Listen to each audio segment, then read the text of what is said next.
এই যে বন্ধুরা, ভালোবাসার সকল রকমের গল্প পেতে আমাদের বোম্বে ডায়েরি চ্যানেলটি সাবস্ক্রাইব করে পাশে থাকা বেল আইকনটি বাজিয়ে দিন না প্লিজ। ফোনের সাথে বিয়ে? নির্ঝর ভাই, আপনি অসুস্থ, আপনার মাথা অসুস্থ, এই অবস্থায় মজা করছেন? তরির বিস্মিত মুখের কথা শুনে নির্ঝর কিছুটা কাজ ঘেঁষে এলো তার। ভয়ে সে মাথাটা একটু পিছিয়ে নিল। নির্ঝর সামান্য ঝুঁকে রাগান্বিত স্বরে বলল, তোমার মনে হয় আমি মজা করছি? গালে দুটো পড়লে মজা টের পাবে, উঠে পড়ো। নির্ঝরের ধমক শুনে তরি সুরসুর করে উঠে পড়ল।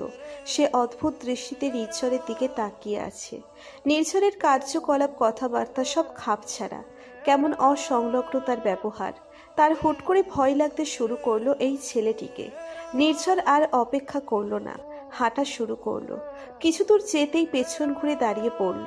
তাকে দাঁড়াতে দেখে তরিও দাঁড়িয়ে পড়ে, ভয়ে ভয়ে বলে ওঠে, কি হলো আবার, থেমে গেলেন যে? তোমার ঝোলাটা কার আশায় ফেলে রেখে এলে? আশিকের জন্য? অতি উত্তম। আশিকের অন্তত 2 বছর আর জামা কাপড় কিনতে হবে না, তোমার ড্রেসগুলো দিয়ে আরামসে চলে যাবে। বলেই নির্ঝর অপেক্ষা করলো না, আবার হাঁটা শুরু করলো। তরি জিভ কাটলো। এতটা ভুলো মনা হলে চলবে কি করে? সে দৌড়ে পিছনে গিয়ে কাপড়ের ব্যাগটা হাতে নিল। আবার এক দৌড়ে এসে নির্ঝরের পিছু ধরল। প্ল্যাটফর্ম পেরিয়ে কিছু দূর এগোতে নির্ঝরের হাতে আচমকা টান পড়ল। ঘুরে দাঁড়ানোর আগে তরির কম্পিত কণ্ঠের চিৎকার ভেসে এলো। সে তাকিয়ে দেখল তরি দুহাতে তার বাহু আঁকড়ে ধরে নিজেকে ছাড়ানোর চেষ্টা করছে। নিচের দিকে তাকিয়ে কপাল কুঁচকে এলো নির্ঝরের। রাস্তার ধারে শুয়ে থাকা একটা পাগল তরির বাম পা চেপে ধরেছে। তরি প্রাণপণ চেষ্টা করছে নিজেকে ছাড়ানোর জন্য, কিন্তু পেরে উঠছে না। নির্ঝরের বাহু চেপে রাখা তরির হাত দুটোর দিকে এক পলক তাকালো সে। এরপর তরির ভয়ার্ত মুখের দিকে চেয়ে দ্রুত পকেট হাতড়ে কিছু খুচরো টাকা বের করলো। পাগলটার সামনে বাড়িয়ে দিয়ে ইশারায় পা ছাড়তে বলল। পাগলটা তরির পা ছেড়ে লুফে টাকা নিয়ে নিল। খুশিতে তার চোখ দুটো চকচক করছে।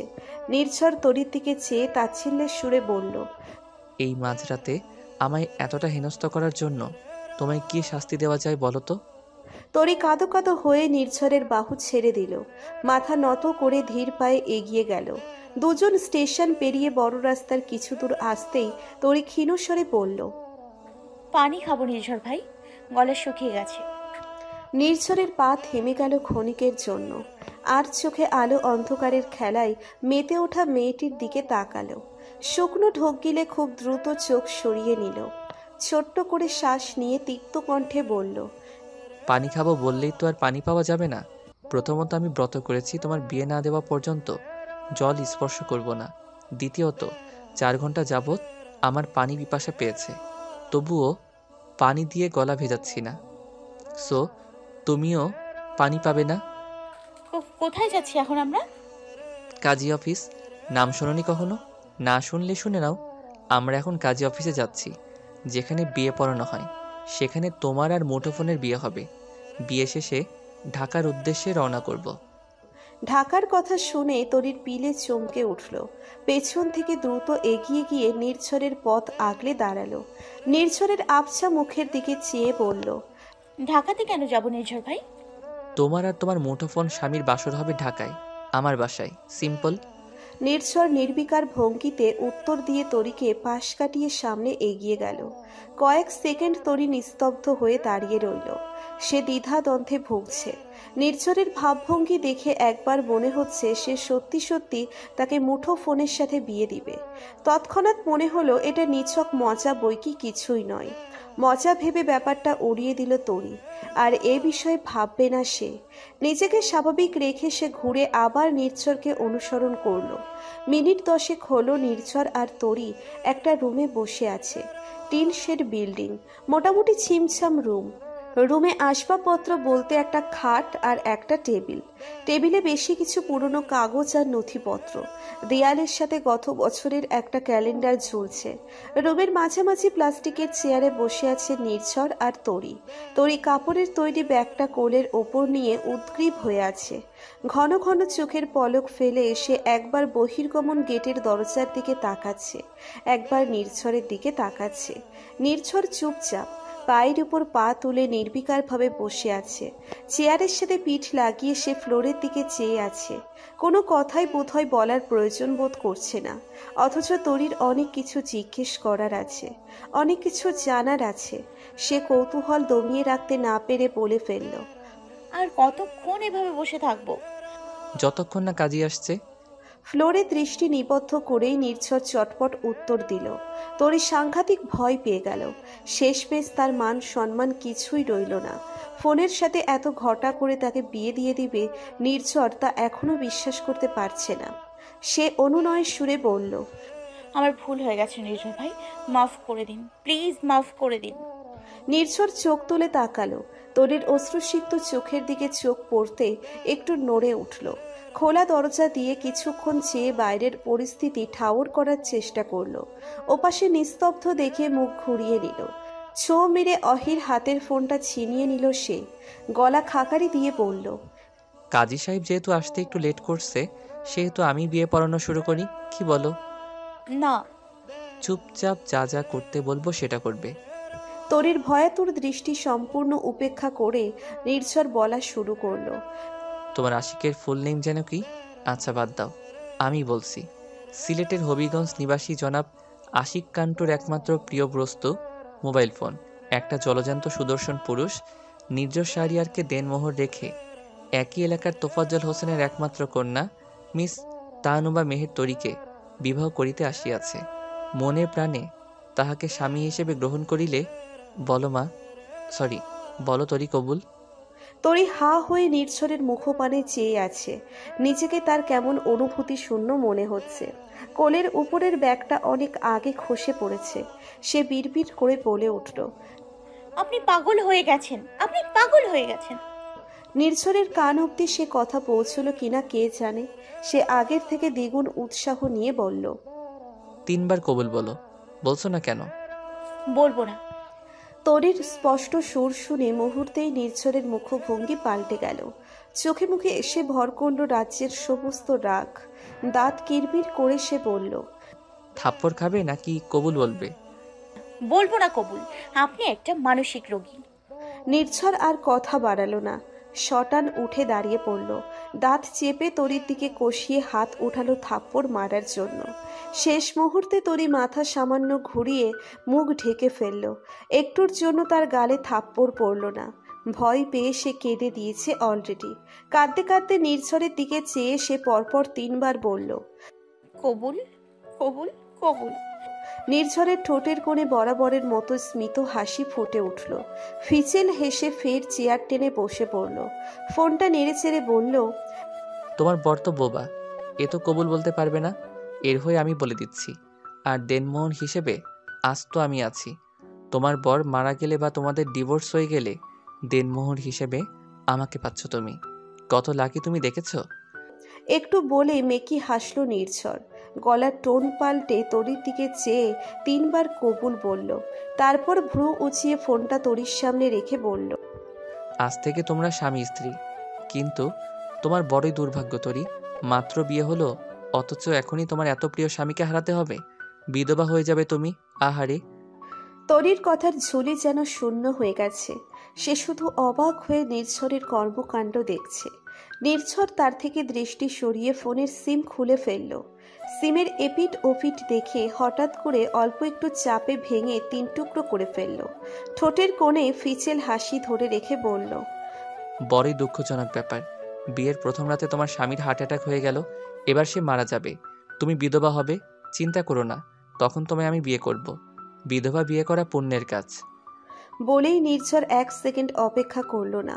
ফোনটা সর্বশক্তি দিয়ে ফ্লোরে ছুঁড়ে মারল। এক ঢিলে সেটার পার্সপত্র চারিদিকে ছড়িয়ে ছিটিয়ে গেল। ভয়ে তরির অন্তরাত্মা কেঁপে উঠল। মুখ দিয়ে অস্ফুট শব্দ বের হতেই সে দ্রুত মুখ চেপে ধরল। নির্ঝরের মুখ থেকে হাসি গায়েব হয়ে গেছে। সমস্ত মুখ জুড়ে কেমন চাপা রাগ ফুটে উঠেছে। চোখজোড়া ধীরে ধীরে রং পাল্টাচ্ছে যেন। তরি আর কিছু বলার ফুরসত পেল না। বাহির থেকে মিলিত পদধ্বনির আওয়াজ আসছে।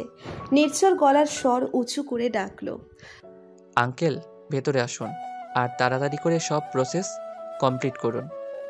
ধবধবে সাদা পাজামা পাঞ্জাবি পরিহিত মাঝবয়সী এক ভদ্রলোক ভেতরে ঢুকলেন।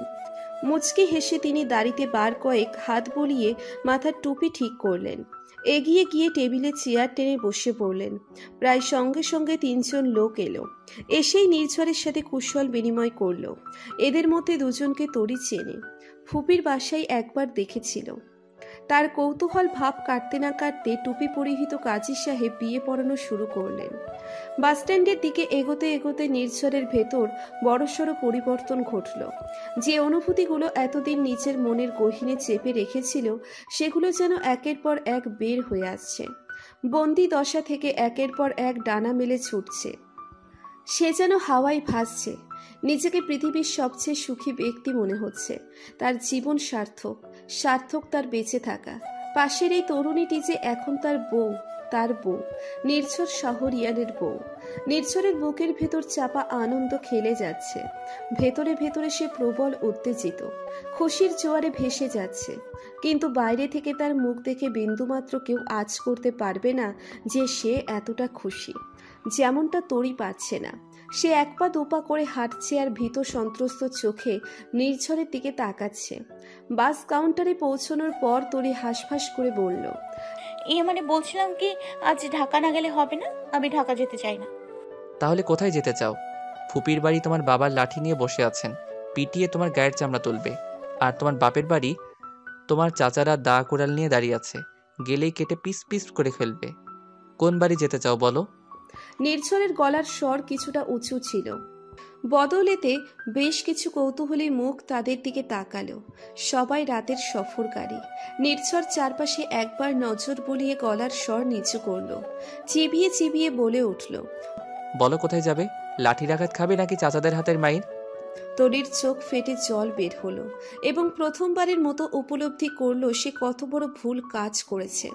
আজ যদি সময় মতো নির্ঝর না আসতো তাহলে কি যে হতো ভাবতেই শরীরে কাঁটা দিয়ে গেল। সে চোখের জল মুছে বলল, আপনি যেখানে নিয়ে যাবেন। নির্ঝরের মুখে হাসি বিস্তৃত হলো। তরির চোখে ধরা পড়বার ভয়ে খুব দ্রুত হাসিটুকু হজম করে নিল। তরিকে কাছাকাছি দাঁড় করিয়ে সে লোকাল বাসে 2টো টিকিট কেটে আনলো। বাস যখন ছাড়লো তখন ঘড়িতে রাত 2:48। জানালা ঘেঁষে তরিকে বসিয়ে তার পাশে নির্ঝর বসে পড়ল। বাসের শেষ যাত্রী তারা। একদম পেছনের সিট 2টো তারা পেয়েছে। নির্ঝরের এভাবে যাতায়াত করার অভ্যেস নেই। বাবার ব্যক্তিগত গাড়িতেই যাতায়াত করে অভ্যস্ত সে। কদাচিৎ বাসে উঠেছে বন্ধুদের সাথে, কিন্তু সেগুলো ছিল খুবই অল্প সময়ের জন্য। আজ লং জার্নিতে তার প্রচণ্ড ভয় করছে। নিজেকে নিয়ে নয়, তরিকে নিয়ে। সে অসুস্থ হয়ে পড়লে তরিকে সামলাবে কে? তার জানা মতে তরির এটা প্রথম ঢাকার জার্নি। সিটে গা এলিয়ে দেওয়ার পর নির্ঝর বুঝতে পারল সে বেশ অসুস্থ। মাথার আঘাতের জায়গা ব্যথায় টনটনে, প্রচণ্ড ভার হয়ে আছে সেই সাথে। সে চোখ ঘুরিয়ে তরির দিকে তাকালো। বাসের ক্ষীণ লাইটের আলোতে দেখল তরির মুখে কোনো দুশ্চিন্তার ছাপ নেই, বরং সে কৌতূহল নিয়ে জানালা দিয়ে তাকিয়ে আছে। বাসের সাথে পাল্লা দিয়ে ছুটে চলা একের পর এক বহির্গমন দৃশ্যের দিকে চেয়ে আছে। নির্ঝর তরির দিকে চেয়ে থেকেই ক্লান্ত চোখ জোড়া বন্ধ করল। কিছু সময় কেটে যেতেই আচমকা প্রবল ঝাঁকুনি অনুভব করল সে। বাসের একদম পিছনে হাওয়ায় ঝাঁকুনিটা যেন কয়েক গুণ বেশি হয়ে গেল। ডান হাত দিয়ে সিটের হাতল চেপে নিজেকে নিয়ন্ত্রণ করতে কয়েক সেকেন্ডের বিনিময়ে তৃতীয় ঝাঁকি খেল নির্ঝর। সঙ্গে সঙ্গে ব্যথায় মৃদু আর্তনাদ করে চোখ খুলল সে। তাকিয়ে দেখল তরি হুমড়ি খেয়ে তার কোলের উপর আছড়ে পড়েছে। ভয়ার্ত মুখে তার পাঞ্জাবির কলার চেপে ধরে আছে। নির্ঝর এক হাতে তাকে জড়িয়ে বলল, আর একটু চিকন হওয়া উচিত ছিল তোমার, তাহলে প্রথম ঝাঁকুনি খেয়ে সরাসরি বুকে এসে পড়তে। কয়েক সেকেন্ড কষ্ট কম হতো আমার। নির্ঝরের নিচু স্বরের কথাগুলো কানে যেতেই তরির কান দিয়ে ধোঁয়া বের হওয়া শুরু হলো। লজ্জায় কুকড়ে দ্রুত মাথা নিচু করে পাঞ্জাবির কলার ছেড়ে দিল। তারপর হুড়মুড় করে নির্ঝরের হাত ঠেলে সিটে বসল। মাঝে অনেকখানি দূরত্ব রেখে জানালার সাথে সেটে গেল সে। বাসের ঝাঁকুনি থেমে গেছে অনেক আগে। নির্ঝর আবার হাত পা ছড়িয়ে দিল। তরির দিকে চেয়ে অগোছালো ভাবে বলল, তরি, পানির বোতল এগিয়ে দাও তো। বোতলের মুখ খুলে দিবে। তোমাকে খুঁজতে খুঁজতে আমার সব শক্তি কর্পূরের মতো উবে গেছে। তরি সিটের পাশ থেকে দ্রুত বোতল হাতে নিল। বোতলে অর্ধেক পানি, বাকি অর্ধেক সে বাসে ওঠার আগে শেষ করেছে। বোতলের মুখ খুলে সে নির্ঝরের দিকে বাড়িয়ে দিল। বোতল নেওয়ার সময় নির্ঝর হালকাভাবে তার হাত ছুঁয়ে নিল। ইচ্ছেকৃতভাবে কিনা তরি বুঝতে পারল না, তবে বুকের ভেতর কেঁপে উঠল। হাতটা গুটিয়ে নিয়ে নির্ঝরের স্পর্শ করা জায়গায় বাম হাত রাখতে মনে পড়ল নির্ঝরের হাত অনেক গরম ছিল। জ্বর আসেনি তো? সে ক্ষিপ্র গতিতে এগিয়ে এলো। শটান নির্ঝরের কপালে হাত ছুঁয়ে চিন্তিত মুখে চেয়ে রইল। আস্তে আস্তে তার কপাল কুঁচকে গেল। স্পষ্ট সুর তুলে বলল, আপনার জ্বর এসছে নির্ঝর ভাই, শরীর তো জ্বরে পড়ে যাচ্ছে। অবাক হলেও খচ করে ভাই শব্দটা নির্ঝরের বুকে গিয়ে বিঁধল। সে মাথাটা সামান্য কাত করে তরির স্পর্শের বাইরে চলে গেল। কাট কাট গলায় বলল, পুড়ছে পুড়ুক, তোমাকে এত দরদ দেখাতে বলেছে কে? আপনার কথা পেঁচিয়ে যাচ্ছে নির্ঝর ভাই, চুপচাপ থাকুন। কথা পেঁচিয়ে যাচ্ছে, আরও যাবে, তাতে তোমার কি? ক্রেজি স্টুপিড, 6 কবুল বলে 2বার বিয়ে করে এখন ভাই বলে ডাকা হচ্ছে। ঢাকা গিয়ে আবার তোমায় বিয়ে করব, প্রয়োজনে 1000বার বিয়ে করব, তবুও দেখে ছাড়বো। তুমি কতদিন ভাই বলে ডাকো? নির্ঝরের দুর্বল কণ্ঠের সব কথা তরির কান অবধি পৌঁছল না। সে চিন্তিত মুখে সামনে তাকালো। বাসের সবাই চোখ বন্ধ করে সিটে মাথা এলিয়ে আছে। ঘুমিয়ে পড়েছে অনেকে, অনেকে আবার ঘুমানোর চেষ্টা করছে। তার জার্নিতে কখনো ঘুম হয় না। চলন্ত গাড়িতে মনে হয় যখন তখন দুর্ঘটনা ঘটে যাবে। নির্ঝরের দিকে পুনরায় মনোযোগ দিল তরি। কেমন নেতিয়ে পড়েছে ধীরে ধীরে। জোরপূর্বক খুলে রাখা চোখ দুটো পিটপিট করে তার দিকে চেয়ে আছে। আধখোলা চোখ লাল বর্ণ ধারণ করেছে। তরি দ্বিতীয়বার চিন্তা না করে নির্ঝরের মাথাটা কাঁধের উপর রাখতে চাইল। মাথায় হাত রেখে সামান্য এলিয়ে দিতেই নির্ঝর তার কাঁধ পেরিয়ে গুটিসুটি হয়ে তার কোলে শুয়ে পড়ল। প্রথমে তরি চমকালেও দ্রুত নিজেকে সামলে নিল। ব্যাগ হাতড়ে লম্বা ওড়না বের করে তার এক অংশ ভিজিয়ে নিল। নির্ঝরের মুখটা মুছে দিয়ে কপালে ভেজা অংশ চেপে ধরে রাখল। আর এক হাতে সাবধানে মাথার সেলাইয়ের জায়গা বাদ রেখে চুলে হাত ছোঁয়ালো। নির্ঝর চোখ বন্ধ করে অবচেতন হয়ে পড়ে আছে। সেন্স আছে কিনা তা নিয়ে তরি চিন্তিত। সে কানের কাছে মুখ নিয়ে বার কয়েক ডাকলো, নির্ঝর ভাই, নির্ঝর ভাই। নির্ঝর দুর্বলভাবে একটা হাত উঁচু করে মাছি তাড়ানোর ভঙ্গি করল। বিড়বিড় করে অস্পষ্টভাবে কিছু একটা বলল, যা তরির কান অবধি পৌঁছল না। সে পুনরায় ওড়না ভিজিয়ে নির্ঝরের কপালে চেপে ধরল। নির্ঝরের ঘুম ভাঙল ক্রমাগত বাজতে থাকা গাড়ির হর্নের শব্দে। কপাল কুঁচকে এলো তার। চোখ না খুলে বিরক্তি প্রকাশ করল সে। শব্দটা ধীরে ধীরে আরো প্রকট হচ্ছে। বুকের উপরও কিছু একটা অনুভব করছে সে। এতক্ষণে চোখ খোলার প্রয়োজন বোধ করল। চোখের পাতা খুলতে এক হাত সামনে তরির ঘুমন্ত মুখটা স্পষ্ট হলো। তরির মুখের কিছু অংশে সূর্যের হলদেটে রোদ এসে পড়েছে। উজ্জ্বল শ্যামলা মসৃণ ত্বকে আলো বিচ্ছুরিত হয়ে চোখ ধাঁধিয়ে যাওয়ার মতো অবস্থা।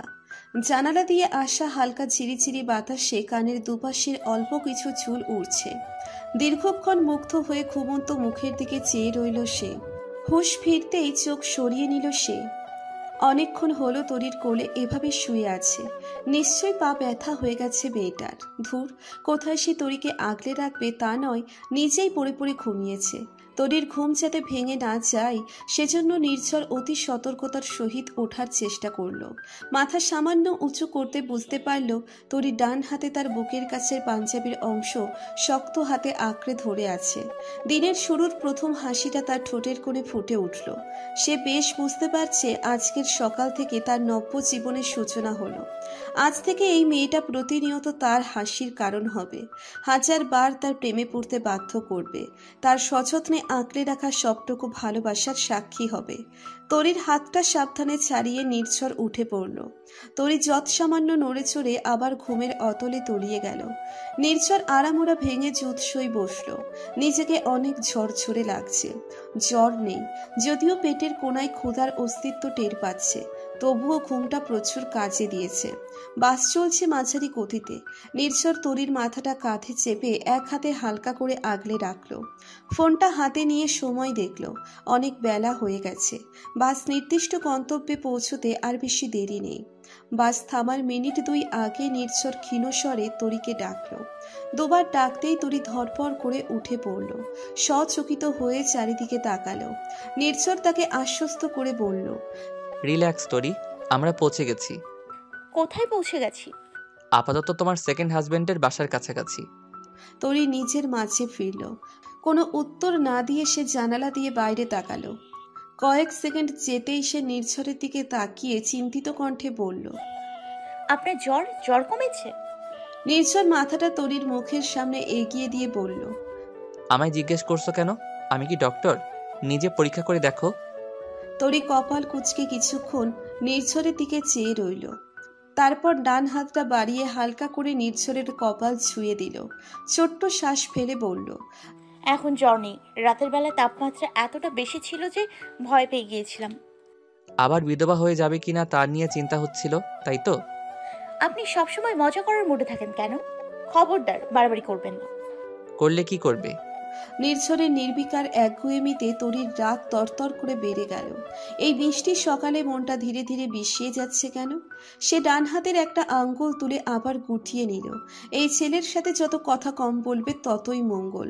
মুখ ঘুরিয়ে আবার জানালার ওপাশে তাকালো। প্রায় সঙ্গে সঙ্গে বাস থামলো।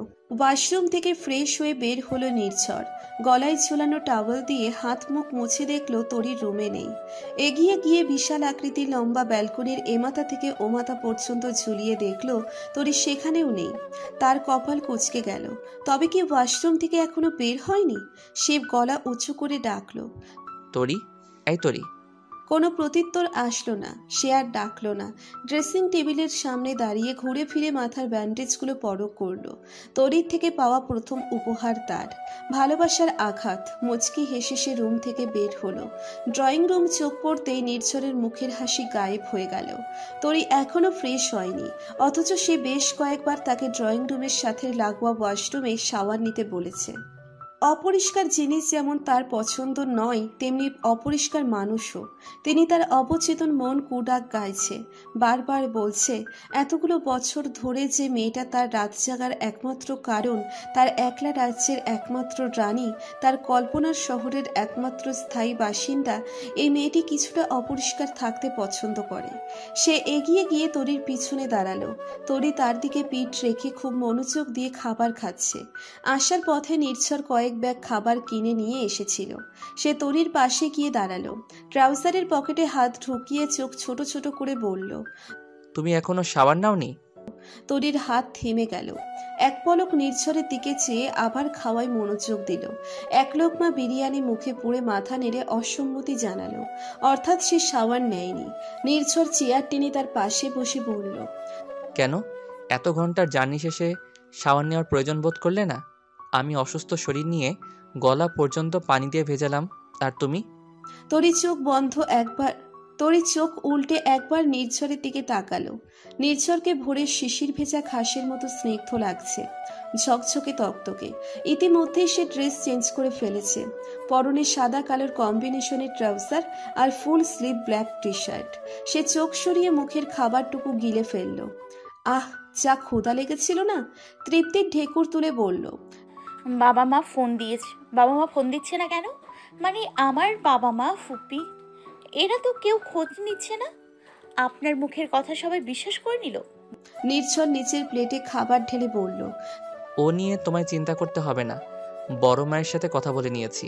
তাছাড়া আমাদের বিয়ের রেজিস্ট্রি পেপার রাতেই বাড়িতে পাঠিয়ে দিয়েছি। সেই জন্য সবাই এত নিশ্চিন্তে রয়েছে। বুঝলাম। তরি প্লেটে হাত ধুয়ে কয়েক ঢুক পানি খেলো। তারপর উঠে চেয়ার ছেড়ে কয়েক পা গিয়ে আবার দাঁড়িয়ে পড়ল। ঘন ঘন হাই তুলে বলল, এই বাসায় তো অনেকগুলো রুম দেখেছি, কোনটাতে আমি ঘুমাবো?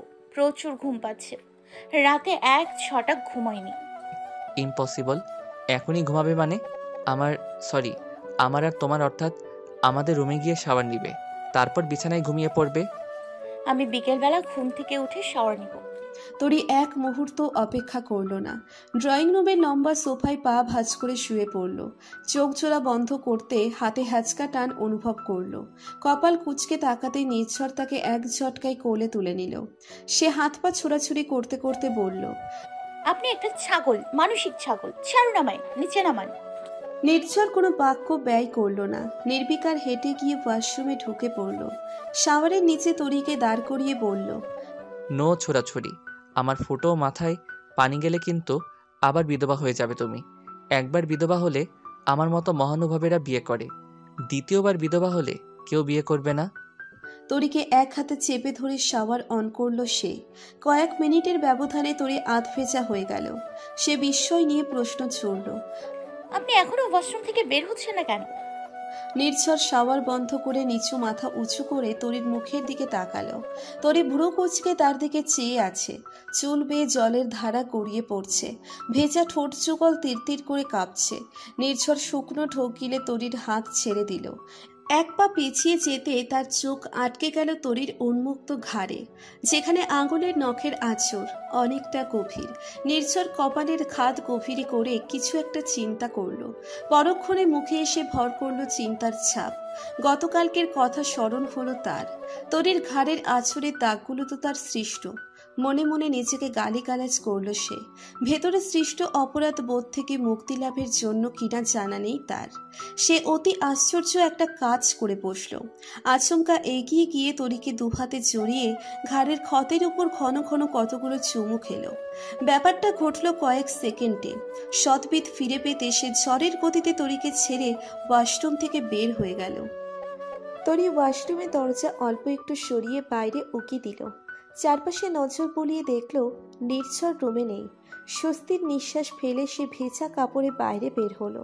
কাপড়ের ব্যাগটা চোখে পড়ছে না। উপরে ওঠার সময় নির্ঝর ব্যাগটা হাতে নিয়েছিল। কোথায় রেখেছে কে জানে। সে ভেজা কাপড়ের সম্পূর্ণ রুম হেঁটে হেঁটে নিজের ব্যাগটা খুঁজল। না পেয়ে আধখোলা আলমারির দিকে এগোলো। আলমারির পাল্লা সরাতে তার বিগত বছরগুলো ড্রেস চোখে পড়ল। একটা তাকে তার কাপড়গুলো গুছিয়ে রাখা। ব্যাগটা আশেপাশে নেই। তরি অবাক হলো না। সে অবাক হওয়ার মুডে নেই। মাথার মধ্যে এখনো ঘুরছে কিছুক্ষণ আগে করা নির্ঝরের কাজটি। সে আনমনে একবার ডান হাতটা ঘাড়ে বোলালো। কিয়ৎক্ষণ মৌন থেকে খুব দ্রুত একটা 3 পিস হাতে নিয়ে ওয়াশরুমে ঢুকলো। ভেজা কাপড়গুলো ধুয়ে বালতিতে রাখতে বাইরে থেকে ধারাম করে কিছু পড়ার আওয়াজ কানে এলো তরির। সেই সাথে নির্ঝরের ব্যথাতুর কণ্ঠের আর্তনাদ। চমকে উঠল সে। দ্রুত ওয়াশরুমের দরজা খুলে সামনে তাকাতে চোখ কোটর থেকে বের হওয়ার উপক্রম হলো। নির্ঝর চিৎপটাং হয়ে মেঝেতে শুয়ে আছে। চোখ মুখ কুঁচকে ব্যথা সহ্য করার চেষ্টা করছে। সে এক দৌড়ে এগিয়ে গেল। ঝুঁকে নির্ঝরের মুখের দিকে তাকালো। নিজের হাসি চেপে রেখে কৌতূহল নিয়ে প্রশ্ন করল, আপনি এভাবে ফ্লোরে শুয়ে আছেন কেন? নির্ঝর ব্যথায় নীল হয়ে যাওয়া চোখ মেলে তরির দিকে তাকালো। দাঁত কিরমির করে বলল, ফ্লোরে ভিটামিন ই আছে, যেটা মস্তিষ্কের জন্য খুবই উপকারী, সেজন্য শুয়ে আছি। কোনো সমস্যা? না, সমস্যা থাকবে কেন? ঘাড় তেরা ডিঙি, তোমার মস্তিষ্ক সুবিধার না। আমার পাশে শুয়ে ভিটামিন ই শোষণ করো। আমার কোনো ভিটামিন দরকার নেই, আপনি শুয়ে থাকুন। নির্ঝর ঠাস করে উত্তর দিল, দরকার আছে। তুমি পৃথিবীর শ্রেষ্ঠ বোকা। তোমার মস্তিষ্ক ভিটামিনজনিত অপুষ্টিতে ভুগছে। ফ্লোর এভাবে ভিজিয়ে রেখেছো কেন? তরি ফোঁস করে নিঃশ্বাস ছাড়ল। সোজা হয়ে দাঁড়িয়ে বলল, ড্রেস নিয়ে ওয়াশরুমে ঢুকিনি, সেজন্য ভেজা কাপড়ের রুমে ঢুকেছিলাম। সহজে খুঁজে না পেয়ে রুমে বারবার কয়েকবার চক্কর দিতে হয়েছে। মহান কাজ করেছো। তা আমাকে আগেভাগে অবগত না করার জন্য ধন্যবাদ। আগে থেকে সতর্ক হলে ভিটামিন শোষণ করতে পারতাম না। আজ থেকে নিয়মিত ফ্লোর ভিজিয়ে রাখবো তাহলে, কি বলেন? নির্ঝর কিছু বলল না। দুর্বল শরীর নিয়ে দুহাত ফ্লোরে শক্ত করে চেপে ওঠার চেষ্টা করলো। এই কি তার কপালে জুটল? দেখা হওয়ার পর থেকে একের পর এক আঘাত করে যাচ্ছে, ব্যথা নিয়ে যাচ্ছে। কোথায় এখন একটু তার ঠোঁটের কোণে হাসির রেখা দেখা দিল। খুব শীঘ্রই সে মুখটা থমথমে করে ফেলল। ফ্লোর থেকে উঠতে বেগ পেতে হচ্ছে দেখে তরি হাত বাড়িয়ে বলল, আমি কি একটু ধরবো? হাত মানে সাহায্য করব? না, তুমি সাংঘাতিক। কেমিস্ট্রি ল্যাবে যেমন তেজস্ক্রিয় পদার্থগুলোর সংরক্ষণের বোতলে বিভিন্ন সাংঘাতিক চিহ্ন দিয়ে তার ক্ষতিকারক সম্পর্কে অবগত করে রাখা হয়, তোমারও তেমনি কপালে সিলমোহর করে দেওয়া উচিত। বিপজ্জনক ও সাংঘাতিক। দূরে থাকুন, বুঝতে পেরেছ? তো দূরে থাকেন কেন? বাধা দিয়েছে কে? দূরে তো রয়েছি। আমার দূরে থাকা তো তোমার সহ্য হচ্ছে না, সেজন্য ফ্লোরে পানি ঢেলে রেখেছো। আপনার চোখ কোথায় থাকে? মেয়েদের গাল ঘাড় খুঁজে বেড়ায় সবসময়। বিড়বিড় করে বলে তরি সরে আসলো। নির্ঝর ততক্ষণে বসে পড়েছে। সে ফ্লোরে দুহাত রেখে হামাগুড়ি দিয়ে বিছানার কাছে আসলো। কোনো রকমে বিছানায় উঠে হাত পা ছড়িয়ে শুয়ে পড়ল। তাকে একবার ডাক্তারের কাছে যেতে হবে। ভেজা চুলগুলো ছেড়ে তরি ব্যালকনি থেকে বের হলো। নির্ঝর চোখের উপর হাত রেখে আঙ্গুলের ফোকর দিয়ে তরির দিকে তাকালো। সঙ্গে সঙ্গে তার বুকের ধুকপুকানি বেড়ে গেল। রোজ স্বপ্নে দেখা মেয়েটা এভাবে তার রুমে তার চোখের সামনে দিব্যি ঘুরে বেড়াচ্ছে। কেমন বিশ্বাস হতে চায় না। এই গত পরশু রাতে যখন লুকিয়ে ছবি তুলেছিল, তখন কত ভয় ছিল বুকের ভেতর। একটু ছুঁয়ে দিতে গিয়ে কতবার নিজেকে গুটিয়ে নিয়েছে, কত হাজার বার আবার এগিয়ে গিয়েছে। অথচ মাত্র কিছু সময়ের ব্যবধানে মেয়েটা তার বউ হয়ে গেল, তার অর্ধাঙ্গিনী। ঠিক অর্ধাঙ্গিনী নয়, সম্পূর্ণাঙ্গিনী। তরি ড্রেসিং টেবিলের সামনে দাঁড়িয়ে একবার পিছন ঘুরে নির্ঝরের দিকে তাকালো। নির্ঝর সঙ্গে সঙ্গে দুই চোখ বন্ধ করে ফেলল। একটু পর চোখ খুলে দেখলো তরি আয়নার সামনে বসে পড়েছে। মাথার চুলে খুব মনোযোগ দিয়ে সিঁথি তুলছে। নির্ঝর কিছুক্ষণ মুগ্ধ নয়নে সেই দৃশ্য দেখল। সচকিত হতে ঘুম চড়ানো কণ্ঠে বলল, ডোকা, রাতে ঘুম হয়নি তোমার? আমার পাশে এসে ঘুমিয়ে পড়ো। তরি চট করে বলল, না। তোমার কথার মধ্যে এত নেগেটিভিটি ছড়াও কেন? সব সময় শুধু না না না। একটু পজিটিভ মাইন্ডেড হতে পারো না? তরি কিছু বলল না। নির্ঝর একটা হাই তুলে পাশ ফিরে দেওয়ালের দিকে মুখ দিল। কঠোর গলায় বলল, নো মোর টক, পাশে এসে শুয়ে পড়ো। ও হ্যাঁ, খবরদার, ঘুমের ঘরে কিন্তু হাই আশিক আর হাই বাটন ফোন করতে পারবে না। আমি কিন্তু এসব টলারেট করতে পারবো না। নির্ঝরের আর কোনো কথা তরির কানে এলো না। সে স্তব্ধ হয়ে কিছুক্ষণ নির্ঝরের পিঠের দিকে চেয়ে রইল। তার সবকিছু এখনো কেমন স্বপ্ন স্বপ্ন মনে হচ্ছে। মনে হচ্ছে সে কয়েক সেকেন্ড বা কয়েক মিনিটের কোনো স্বপ্ন দেখছে। স্বপ্নে অল্প সময়কে অনেক দীর্ঘ মনে হয় বলে এই স্বপ্নটা ভাঙছে না। অনেক বড় স্বপ্ন মনে হচ্ছে, কিন্তু তার অপর মন জানে এটা স্বপ্ন নয়। এই যে এত কিছু ঘটছে সব বাস্তব। সে আয়নার সামনে থেকে উঠে পড়ল। আর এক নজর নির্ঝরের দিকে চেয়ে রুমের বাইরে পা রাখল। তরির ঘুম হালকা হতে পাশ ফিরতে নিল, পারল না। নিজেকে কারো বাহু বন্ধনে আবদ্ধ মনে হলো।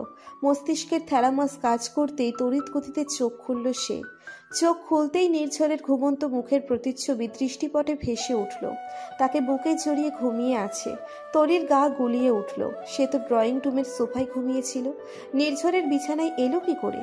নির্ঝরের গরম নিঃশ্বাস তরির কপালের কাছটাতে আঁচড়ে পড়ছে। সে কিছুক্ষণ চুপচাপ রইল। ভেতরে রক্ত চলাচলের গতি বেড়ে যেতে শুকনো ঢোক গিলল। তারপর খুব সাবধানে পিঠের কাছে জড়িয়ে রাখা নির্ঝরের হাতটা সরালো তরি। আস্তে করে উঠে বিছানা ছেড়ে নামলো। নির্ঝরের পিঠের নিচে থাকা ওড়নাটা একটু একটু করে টেনে বের করে গায়ে জড়ালো। কয়েক পা দরজার দিকে এগিয়ে গিয়ে আবার পেছন ফিরে এলো। নির্ঝরের ঘুমন্ত মুখের দিকে চেয়ে তার প্রথমবারের মতো মনে ছেলেটাকে যতটা খারাপ ভেবেছিল ততটা খারাপ নয়। রান্নাঘর থেকে খুটখাট আওয়াজ আসছে। তরি সরে গিয়ে রান্নাঘরে ঢুকলো। ধবধবে সাদা একটা বিড়াল ইতিউতি করছে। তাকে দেখে দীর্ঘক্ষণ নীল চোখ মেলে তাকিয়ে রইল। তরি মুচকি হেসে হাত বাড়িয়ে বলল, কাছে আয়। বিড়ালটা এখনো ঠাই দাঁড়িয়ে আছে।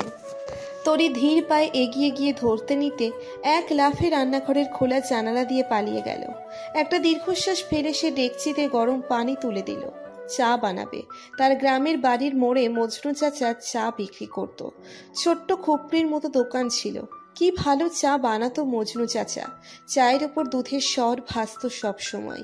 আবার কবে না কবে মজনু চাচার হাতের চা খেতে পারবে ভেবে তরির মন খারাপ হয়ে গেল। চায়ের কাপে চুমুক দিয়ে তরির আশিকের কথা মনে পড়ল। আশিকের সাথে তার প্রথম সাক্ষাৎ হয় কলেজে যাওয়ার চতুর্থ দিনে। তার ক্লাসের ক্যাপ্টেন বড় ভাইদের সাথে পরিচয় করিয়ে দিচ্ছিল। হুট করে আশিককে সে দেখতে পায়। আশিকের চেহারায় একটা বাচ্চামো ছিল, যা দেখে তরি ভেবেছিল ছেলেটা হয়তো তাদের ক্লাসের। সেজন্য সে সালাম দেয়নি। পরক্ষণে তাকে এক বড় ভাই ধমক দিয়েছিল। সিনিয়র হওয়া সত্ত্বেও সালাম কেন দিল না? তারপর সে নিজের ভুল বুঝতে পেরে সালাম দিয়েছিল। প্রথম দিনেই আশিকের তার প্রতি তাকানো অদ্ভুত দৃষ্টি লক্ষ্য করেছিল সে। এরপর মাঝে মধ্যে কলেজে দেখা হতো। মাস তিনেক আগে তাকে প্রপোজ করতে সে রাজি হয়ে যায়। আশিকের কোনো কিছুতে তার কখনো সন্দেহ জন্মেনি। অথচ কেন যে ছেলেটা তাকে বিয়ে করতে এলো না কে জানে। তরির চোখের কোণে পানি জমে উঠল। পেটে হালকা ক্ষুধার অস্তিত্ব টের পেতেই ফ্রিজ থেকে মিষ্টি বের করে দুটো খেলো সে। সাথে চায়ের কাপ খালি করার পর নির্ঝরের কথা মনে হলো। সে তো বাড়িতে একা নয়, আরও একটা মানুষ আছে, অথচ ব্যাপারটা বেমালুম ভুলে গেছে। বাড়তি চাটুকু কাপে ঢেলে রুমে ঢুকলো তরি। নির্ঝর মাথা কাত করে শুয়ে আছে। স্টিচের জায়গায় ব্যান্ডেজ খুলে যাওয়ার মতো হয়েছে। সে চায়ের কাপ বিছানার কাছে সেন্টার টেবিলে রেখে ব্যান্ডেজে হাত রাখলো। সঙ্গে সঙ্গে নির্ঝর মুখটা ঘুরালো। তরি আহত স্বরে বলল, মাথার ওষুধ খাচ্ছেন না আপনি? কয়েক সেকেন্ড সময় নিয়ে নির্ঝর ঘুম চড়ানো কণ্ঠে বলল, গতকালের সব মেডিসিন তো বড় মায়ের বাসায় রেখে এসেছি। এখানে ব্যথার আর জ্বরের যে মেডিসিনগুলো ছিল সেগুলো খেয়েছি। ব্যান্ডেজ খুলে যাচ্ছে। খুলবে না? যা দৌড়ানি খাইয়েছ আমায়। আমার ২৬ বছর বয়সের সব হাঁটার দূরত্ব একত্রে করলেও এত হবে না। আপনি ডাক্তারের কাছে যান। তরির কণ্ঠস্বর কেমন অধিকারবোধ ফুটে উঠেছে। নিজের অজান্তেই নির্ঝর হেসে ফেলল। বিছানা ছেড়ে আস্তে আস্তে উঠে বসল। হাত বাড়িয়ে চায়ের কাপে নিয়ে তাকে চুমুক দিল। মুখ তুলে তরির দিকে তাকিয়ে বলল, তুমি তাড়াতাড়ি রেডি হয়ে নাও তো, আমার সাথে হসপিটালে যাবে। নির্ঝরের কথাই তরি অবাক হয়ে বলল, আমি আমি কেন যাব? যদি রাস্তায় সেন্সলেস হয়ে যাই, আবার বিধবা হয়ে যাবে তুমি। সাথে চলো। সেন্সলেস হবেন কেন? এভাবে চ্যাটাং চ্যাটাং কথা বলছেন, আপনাকে দেখে তো একদম ফিট মনে হচ্ছে। নির্ঝর এক নিঃশ্বাসে ঠান্ডা হয়ে যাওয়া চাটুকু শেষ করলো। এক লাফে উঠে তরির দিকে এগিয়ে গেল। কাছাকাছি গিয়ে দাঁড়িয়ে বলল, নৌকা, তোমাকে একা বাসায় রেখে আমি কি করে যাব বলো তো? তোমার প্রথম স্বামীর প্রেতাত্মা মানে ভূত এসে যদি তোমার গলা টিপে ধরে তখন কি হবে? ধরলে ধরবে, মরে যাব। মরে গেলে তো হবে না ডিঙি রানী। গড়ি গড়ি বৃষ্টিতেই আমার রাজ্যের চারপাশে বুক পর্যন্ত পানি হয়। তোমাকে তো প্রয়োজন আমার। রাস্তার এপাশ থেকে ওপাশ যেতে হলেও তোমাকে প্রয়োজন, ভীষণ প্রয়োজন। বুঝতে পেরেছ? তরি কপাল কুঁচকে রাগান্বিত স্বরে বলল, কথায় কথায় নৌকা ডিঙ্গি ফিঙ্গি বলবেন না তো। ইটস তোরি। তোরি ইজ মাই নেম। ইটস নৌকা, ডিঙি ইজ ইউর নেম। তরি তো আমার বইয়ের নাম। You are not qualified to be my better half. থুরি ফুল হাফ। ইটস গাজা। গাজা খেয়ে আপনি মরে যান। বলেই তরি অপেক্ষা করল না, ব্যালকনির দিকে পা বাড়ালো। নির্ঝরের রুমটা বিশাল বড়। সেই রুমের সাথে লাগোয়া ব্যালকনিটাও বিশাল লম্বা। ব্যালকনিতে গ্রিল নেই, কোমর পর্যন্ত রেলিং দেওয়া। এখানে দাঁড়ালে তরির কেমন ভয় ভয় করে। বারবার মনে হয় এই বুঝি পড়ে টরে যাবে। 4 তলার এই ফ্ল্যাট থেকে পড়লে নিশ্চিত মৃত্যু। দুপুর সূর্য পশ্চিমে হেলে পড়েছে অনেক আগে। সেই কড়া রোদের তেজও ক্ষয়ে এসেছে সময়ের পরিব্যাপ্তিতে। এখনকার রোদ কেমন মিষ্টি মিষ্টি লাগছে। তরি বাম হাত উঁচিয়ে সূর্যকে আড়াল করে মুঠোই পুরার ভঙ্গি করল। কিছুটা দূরে একটা নিম গাছ চোখে পড়ে। নিম গাছের চিরল চিরল পাতার ফালিতে রোদ পড়েছে। সবুজে সবুজে গাছের পাতাগুলো চিকচিক করছে। এই নিম গাছটা দেখলে তার গ্রামের কথা মনে পড়ে। এই তরি, 5 মিনিটস, 5 মিনিটের মধ্যে রেডি হয়ে নাও। রুম থেকে নির্ঝরের কণ্ঠ ভেসে এলো। নির্ঝরের আদেশরূপী কথা শুনে তরির মনটা তিক্ততায় ভরে গেল। সে বেশ বুঝতে পারছে নির্ঝর একগুঁয়ে ও নাছোড়বান্দা। একবার যখন তাকে বলেছে যে নিয়ে যাবে, তার মানে নিয়েই যাবে। সে আর অযথা প্রতিবাদের ঝুলি খুলে বসল না। এক পলক নির্ঝরের দিকে চেয়ে রুমের ভিতর ঢুকলো। ঢাকার বুকে পড়ন্ত বিকেল। ক্ষীণ রোদ এসে আলতো করে ছুঁয়ে দিচ্ছে এই শহরকে। আকাশ পরিষ্কার। নির্মল আকাশের চাঁদের টুকরো টুকরো শুভ্র মেঘ ভেসে বেড়াচ্ছে। চারপাশের উঁচু উঁচু বিল্ডিং যেন সগর্বে দাঁড়িয়ে আছে আকাশ ছোঁয়ার জন্য। সেসব আকাশচুম্বী ভবনের দিকে তাকিয়ে আছে তরি। তার বিস্ময় আর অবাকে ভরা চোখ দুটো ক্রমাগত ঘূর্ণায়মান। কোটরাতে অক্ষি যুগল পূর্ব পশ্চিম উত্তর দক্ষিণে বিস্তরণ করছে। ব্যস্ততম সড়কে চলমান ব্যস্ততম মানুষের ছুটে চলা দেখতে তার ভীষণ ভালো লাগছে। সর্বপ্রথম ঢাকার শহরে হাঁটতে তার ভেতরে অন্যরকম ভালো লাগার অনুভূতি হচ্ছে। তরি যখন বিস্ময় নিয়ে ব্যস্ত, শহর দেখতে ব্যস্ত, তারই পাশাপাশি হাঁটতে থাকা প্রেমিক পুরুষ, প্রেমিক স্বামী নির্ঝর তাকে দেখতে ব্যস্ত। সেকেন্ডে সেকেন্ডে তরির মুখের এক্সপ্রেশন চেঞ্জ হচ্ছে, আর সেগুলো সে মুগ্ধ নয়নে চেয়ে দেখছে। রাস্তার অপোজিট থেকে প্রচণ্ড গতিতে বাইক ছুটে আসতেই নির্ঝর হ্যাচকা টানে তরিকে নিচের কাছে নিয়ে আসলো। ক্রুদ্ধ নয়নে ছুটে চলা বাইকের দিকে তাকিয়ে রইল। একটু পর সমস্ত রাগ তরির উপর ঝেড়ে পড়ল। খুব লাইক মনে করো নিজেকে? হাত ধরতে চাইলাম, ধরতে দিলে না। একাই চলতে পারবে, এই তোমার একা চলার নমুনা? এখনই তো বাইকের তলায় পিষে যেতে। নির্ঝরের কণ্ঠের বিষে তরির মুখটা চুপসে গেল। থমথমে মুখে নির্ঝরের কাছের থেকে একটু সরে দাঁড়ালো।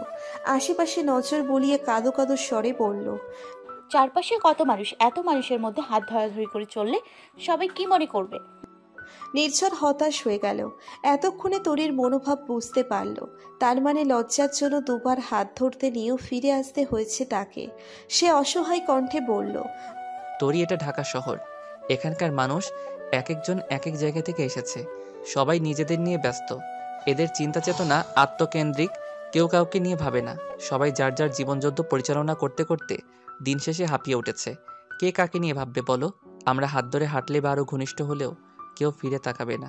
তুমি দেখছো না সবাই কত সাবলীলভাবে চলাফেরা করেছে? আচ্ছা চলো। দুজন আবার হাঁটা ধরল, ফুটপাত ধরে। কিছু দূর যেতেই তরি নিচে থেকে নির্ঝরের হাত চেপে ধরল। নির্ঝর প্রচণ্ড চমকালেও তা তরিকে বুঝতে দিল না, যেন হাত ধরা কিছুই না। এমনভাবে দুজন এগিয়ে চলল। হসপিটাল থেকে ফেরার পথে নির্ঝর তরিকে নিয়ে বড় একটা শপিং মলে গেল। তরির কোনো বারণ শুনল না। চলন্ত সিঁড়ির সামনে যেতেই তরির চোখে মুখে ভয় এসে জড়ো হলো। সে ভয়ার্ত চোখে নির্ঝরের শার্ট খামচে ধরে গতিরোধ করল। মিনমিন করে বলল, আমি উপরে যাব না, কিছুতেই না। নির্ঝর কপাল কুঁচকে বলল, কেন? ভয় করে আমার। এই সিঁড়িতে মানুষ কিভাবে চড়ে? আমার মনে হয় উঠলেই পা টেনে নিয়ে যাবে, আর কোনোদিন পা টেনে তুলতে পারবো না। তরির বাচ্চা মতো নির্ঝর হাসি পেল না। তরির ভয়টা সে বুঝতে পারছে। সে খেয়াল করেছে তরি বন্ধ লিফটে উঠেও হাঁসফাঁস করেছে। এগুলো এক ধরনের ফোবিয়া। 2-3 বার উঠলেই ভয়টা কেটে যাবে। সে তরির হাতটা শক্ত হাতে চেপে ধরে গম্ভীর কণ্ঠে বলল, চলন্ত সিঁড়িতে উঠবে না মানে? অবশ্যই উঠবে। পা টেনে নাই নেবে, পা কেটে তোমায় উদ্ধার করব। তারপর আমার ঠ্যাং কেটে তোমার পায়ের জায়গা সেলাই করে বসিয়ে দিব। গভীর রাতে নির্ঝরের ঘুম ভাঙল। রাতের বেলা অসুস্থ শরীর নিয়ে ক্লান্ত হয়ে তরির আগে ঘুমিয়ে পড়েছিল সে। চোখ না খুলেই সে দুহাত দুদিকে দিয়ে বিছানা হাতড়ালো। তরি নেই। তার বুক কেঁপে উঠল। দ্রুত চোখ খুলে দেখল রুমে লাইট জ্বলছে, কিন্তু কোথাও তরি নেই। ভারাক্রান্ত মাথাটা একটু চেপে ধরে খোলা দরজা দিয়ে নির্ঝর রুমের বাইরে পা রাখল। ড্রয়িং রুমে চোখ পড়তেই বুক চিরে এক দীর্ঘশ্বাস বের হলো। তরি সোফায় শুয়ে আছে। একটা পা অলরেডি ফ্লোরে ঝুলে পড়েছে। ডান হাতটা সোফার বাইরে, বালিশটা মাথার নিচ থেকে সরে গেছে। পুরো দস্তুর যাচ্ছে তাই ভাবে শুয়ে আছে। তরিকে ঠিকঠাক দেখে নির্ঝরের ঠোঁট দুটো প্রশান্তির হাসিতে বিস্তৃত হলো। শব্দহীন পদধ্বনি তুলে সে এগিয়ে গেল। তরির মুখ সোজা নিয়ে হাঁটু গেড়ে বসে কিয়ৎক্ষণ অপলকভাবে চেয়ে রইল। হুট করে উঠে দাঁড়ালো। তরি যেন টের না পায় এমন আলতো করে তাকে কোলে তুলে নিল। তরির শরীরটা কেমন তুলোর মতো নরম। মধ্যরাতে তরিকে স্পর্শ করে তার গলা শুকিয়ে এলো। হাত পা মৃগী রোগীদের মতো ঠকঠক করে কাঁপতে শুরু করলো। অবস্থা বেগতিক দেখে এক প্রকার দৌড়ে সে রুমে ঢুকে তরিকে বিছানায় শুইয়ে দিল। এই মেয়ে সাংঘাতিক। এর একটু স্পর্শ তাকে এলোমেলো করে দিবে, তার চরিত্রে কালিমা লেপন করবে। না, এর থেকে দূরে থাকতে হবে। বিড়বিড় করে গানের লিরিক্স উল্টোপাল্টা জপতে জপতে নির্ঝর ওয়াশরুমে ঢুকলো। ভেজা হাত মুখ মুছে নির্ঝর বিছানার দিকে এলো। কাছাকাছি দাঁড়িয়ে দীর্ঘক্ষণ তরির মুখের দিকে চেয়ে রইল। তরির প্রতিটি শিরা উপশিরা গুনে যাচ্ছে যেন। তার হুঁশ ফেরে তরির হালকা নড়চড়ে। ধরা পড়ার ভয়ে দ্রুত সুইচ টিপে রুম অন্ধকার করে। তরির নড়চড় থামতে আলাদা সুইচ চাপ দিল। চোখে চোখ সঙ্গে সঙ্গে হালকা নীল শেডের মসৃণ আলোতে ভরে যায় সম্পূর্ণ রুম। নির্ঝর গুটি গুটি পায়ে আবার বিছানার দিকে এগিয়ে এলো। নিঃশব্দে তরির পাশে শুয়ে পড়ে সে। হাত দুটো বুকে ভাঁজ করে পা টান টান করে। এতটা নিশ্চুপ হয়ে থাকে যেন ভাইবা বোর্ডে বসে আছে, আর তার সামনে 3-4 জন জাদরেল টিচার বসে আছে। শ্বাস নিতে ভুলে গেছে যেন। আচমকা সে এক লাফে উঠে বসে পড়ল। বুক ভরে টেনে শ্বাস নিয়ে তরির দিকে তাকালো। তরির স্রোতহীন শান্ত নদীর মতো স্নিগ্ধ আর অতল রূপ দেখে বুকের ধুকপুকানি বেড়ে গেল। দু চোখে এসে ভর করলো সমস্ত রাজ্যের মায়া। সে ঝুঁকে পড়ে তরির নিকটে এলো। তরির খুলে রাখা ঘন চুলে হাত বোলালো, মুখে আলতো করে হাত ছুঁয়ে ঘোর লাগা কণ্ঠে বলল, তরি রানী, আমার একলা রাজ্যের রানী, আমার রাজ্যের রানী হয়েও আমার একটু খোঁজ কেন রাখো না তুমি? আমার অবাধ্য মনটাকে একটু শাসনে রাখতে পারো না? পারো না আমার অসুস্থ মনকে সুস্থ করতে, এই জীর্ণশীর্ণ আমিকে জীবন্ত করতে? তোমায় ভাবতে ভাবতে, শুধু তোমার ছবি স্মৃতিপটে আঁকতে আঁকতে, শুধু তোমার অপেক্ষা করতে করতে আমার মনটা যে অসুস্থ হয়ে গেছে ভীষণ। আমার এই অসুস্থ মনের দায়ভার কে নেবে রানী? নেবে তুমি? নেবে না? আমার রাজ্যের রানী, কাছে আসো না তুমি, পা রাখো না আমার একলা পরীর ভালোবাসার রাজ্যে। কথা দিলাম, পুরো রাজ্য সামলাতে হবে না তোমার, তুমি শুধু আমায় সামলাবে, আমার অসুস্থ মনটার যত্ন নিবে, আমার ঘুণে ধরা হাড়ে নতুন প্রাণদান করবে, আর একটুখানি ভালোবেসে ছুঁয়ে দিবে। খুব কাছে থাকবে আমার, চোখের প্রতিটি পলক ফেলার পরে যেন তোমার মুখটা দেখতে পাই, শুধু তোমায় অনুভব করতে চাই। আসবে তো আমার রাজ্যে তরি রানী? নির্ঝর থামল। তরি বেঘরে ঘুমোচ্ছে। তার নিঃশ্বাসের প্রতিটি উত্তপ্ত কণা নির্ঝরের চোখে মুখে আছড়ে পড়ছে, অবাধ্য করে দিতে চাইছে ক্রমেই। সে তরির দুপাশে দুহাত রেখে আরো একটু ঝুঁকে গেল। তরির মুখে ফু দিয়ে মিহি সুরে বলল, তরি, তোমার ছোট্ট ভালোবাসার ডিঙি আমার ভালোবাসার ঘাটে ভিড়াবে একটু। কথা দিলাম, এই সম্পূর্ণ আমিটাকে বিলিয়ে দিয়ে তোমায় অভ্যর্থনা জানাবো। নির্ঝরের গভীর রাতের প্রশ্নগুলো কোনো উত্তর নিয়ে এলো না। প্রশ্ন হয়েই রুমের সর্বত্র উত্তর খুঁজতে লাগলো। নির্ঝর ফোঁস করে একটা নিঃশ্বাস ছেড়ে তরির উপর থেকে সরে এলো। বিছানায় শুয়ে পড়তেই সমস্ত শরীর নিস্তেজ হয়ে এলো। আর বড় বড় চোখ দুটো এখন ছাদের উল্টো পিঠে দেখতে ব্যস্ত। সে বেশ বুঝতে পারছে আজ রাতে তার ঘুম হবে না। তার কল্পলোকের মেয়েটি এভাবে পাশে শুয়ে থাকলে তার কিছুতেই ঘুম হবে না। সে ঘুরে আবার তরির দিকে তাকালো। ভেতরে কেমন দমবন্ধ করা অনুভূতি, ভালোবাসার কি অসহ্য যন্ত্রণা। সে হাঁসফাঁস করতে করতে আবার এক হাতে ভর দিয়ে তরির মুখের দিকে চেয়ে রইল। আবছা আলোতে সে বেশিক্ষণ তরির মুখপানে চেয়ে থাকতে পারল না। মস্তিষ্কে উল্টোপাল্টা হাজারো ভাবনা এসে জড়ো হচ্ছে। একের পর এক অনুভূতি যেন হৃৎপিণ্ডের দেয়াল ছিঁড়ে বের হতে চাইছে। সে বেশ বুঝতে পারছে অন্তত একটা চুমু না খেলে তার আজ রাতে ঘুম হবে না। খুব সাবধানে সে তরির দুপাশে হাত রেখে আবার কিছুটা ঝুঁকে এলো। কয়েক সেকেন্ড তরির সাজানো ঠোঁটের দিকে চেয়ে রইল। শুকনো ঢোক গিলে তরির বন্ধ চোখের দিকে চেয়ে মুখটা নিচু করতেই আচমকা তরির ধপ করে চোখ খুলে গেল।